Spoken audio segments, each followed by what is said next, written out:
It used to be called Switzerland of the Middle East, referring to the strong economy and excellent bank system back in the 60s. Its ancient scholars, the Phoenicians, invented the alphabet, which was widely spread throughout the Mediterranean. It's one of the smallest countries in the world, whose cities are among the oldest. With immense pride, I tell you guys that I come from Lebanon. For me, being Lebanese is not only about our rich history, it's also about the people and the community. Wherever I go in the world, if I find a Lebanese community, I know that I will be befriended and welcomed. I know that they will help me find a job, they will help me find a house, and they will go an extra mile to help me settle in. Lebanese people open their doors to whomever they meet, because it's in our blood to be hospitable and helpful. And that is why I am proud to say that I'm Lebanese. Now I want you to close your eyes for a second. Wander in the streets of your hometown. Go to the restaurants where you celebrated your birthdays, your family gatherings, your special dates. Go to the bars where you hang out with your friends every weekend. You're laughing with them. I see smiles. Keep this image in your mind while you open your eyes. August 4th, 2020 is the day that I departed for my MBA journey here at IESE. I arrived at 6 p.m. or 7 p.m. Beirut time. The second I switched my phone on, I received tons of messages and phone calls from people all over the world asking me if I'm safe, if I'm okay. People I haven't talked to for the past 5 years. I haven't heard from my parents. I tried reaching out to them, but tons of people calling the Lebanese code number, services were fully jammed. It was until my girlfriend, who lives in France, called me to tell me, Karim, don't worry, your parents are fine. They're okay. But Beirut is not. 3,200 tons of ammonium nitrate material exploded in the port of Beirut.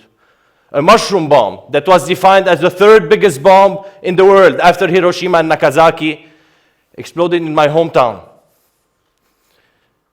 Two of the most beautiful neighborhoods compared to the old town here in Barcelona, like Gracia or Born, compared to the bar hopping streets in New York.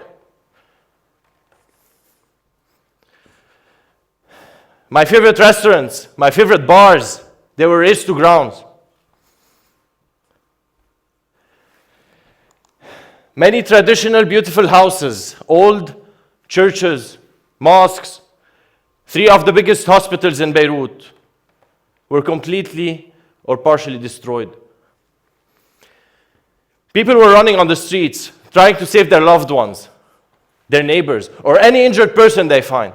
They were rushing to the hospitals, which were already filled with COVID patients.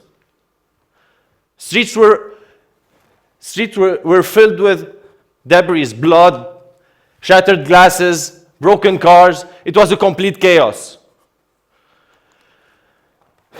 More than 250 people died that day. 5,000 wounded, and more than 300,000 became homeless. A woman on the same day buried her husband, her son, and her brother on the same day. One of the youngest victims, Alexandra, she was only 4 years old. 4 years old only.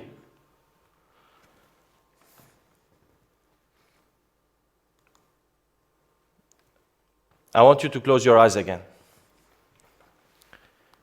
Go back to the streets of your hometown. Can you imagine the same happening there? It's painful, isn't it? You can open your eyes. August 4th, 2020 is a day that no Lebanese will ever forget. When people ask me for my happy place, my happy memories, I end up in tears. And I hope that none of you will feel what we Lebanese felt that day. When I finally reached out to my mother 3 days after the explosion, she was telling me about she was seeing all the first-hand pain because she works in one of the biggest hospitals in Beirut. She was helping people getting in. I mean, I was scared to death. The explosion happened in one of the most dense areas in Beirut. As you can see, the road there, down, is the northern entrance of Beirut. More than 500,000 people crosses that road every day. My mother crosses that road every day. I used to cross that road when I was working there, every day. And I bet every Lebanese that lives in the region will cross that road at least twice or 3 times per week. Beirut was destroyed 7 times and rebuilt again. August 4th was the 8th. Yet little by little, our community began picking up the pieces. There's always light at the end of the tunnel, and people bring light through their generosity, their solidarity, or their creativity. For instance, many residents opened their houses for people that lost theirs. Companies and businesses opened their offices for people to seek refuge.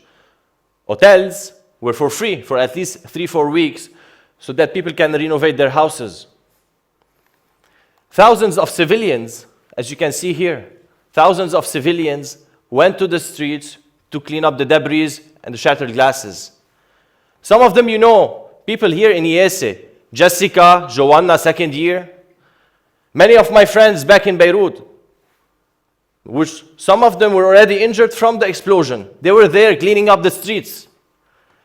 And I wished I was there. I was on my phone 24/7. I wanted to be there, and I wanted to be included. And I bet if you ask any Lebanese expat, they would tell you the same. They wanted to be included. Because this is who we are. I'm going to talk about 2 other initiatives that were done by the Lebanese people after the blast. Ziad Abi Shakir, he's an environmental engineer. He founded one of the first recycling company or national recycling company in Beirut, in Lebanon. And he collected the shattered glasses and turned them into these beautiful glassware.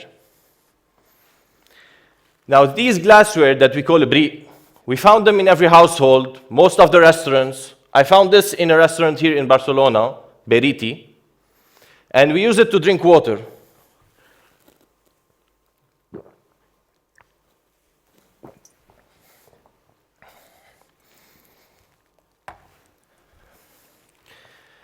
Now, Ziad created jobs. Yes, glasses was voluntarily collected, but he created jobs by transporting them, cleaning them, inspecting the glass, and manufacturing it. As you can see, this is the glass blowing manufacturing method. It was invented also by our ancient scholars, the Phoenicians, and it was facing extinction. Ziad brought it back to life. Another initiative done by Hayat Nazar. Hayat Nazar is an unconventional artist from Beirut. She is known for her resilience and revolutionary sculptures. Hayat asked the people that were affected by the area to give her a piece of belonging from their houses that was broken due to the blast. Something meaningful for them. You won't believe what people gave her. Some gave her a piece of jewelry. Some gave her a piece of clothing from the people they lost.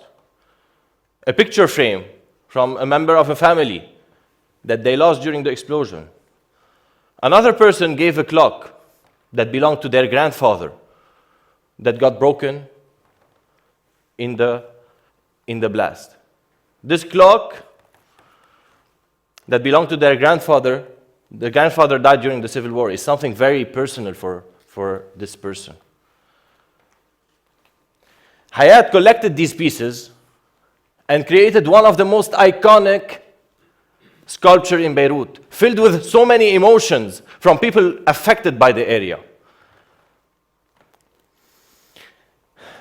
This sculpture, which represents a woman holding the Lebanese flag with her hair blowing through the wind at the direction of the explosion, holds the same clock that I told you about that stopped at the time of the explosion, 6:08 p.m. Hayat also created another sculpture in the downtown of Beirut, a phoenix representing the Lebanese resilience, who did not lose hope in the resurrection of their country.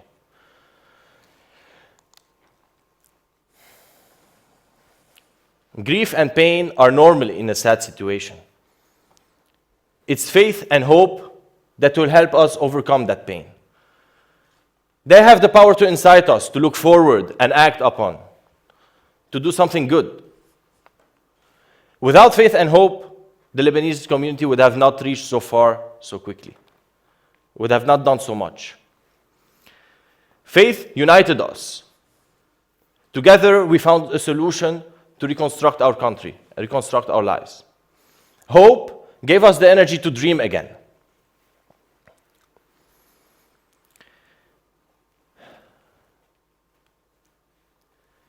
The Lebanese community picked up their pieces from one of the most tragic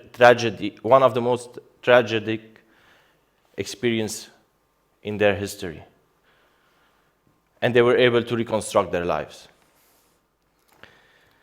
This year, more than 80 students here at TEDxIESE are going to Lebanon, and the community, our community, the Lebanese community, wants to show them that how we reconstructed our country.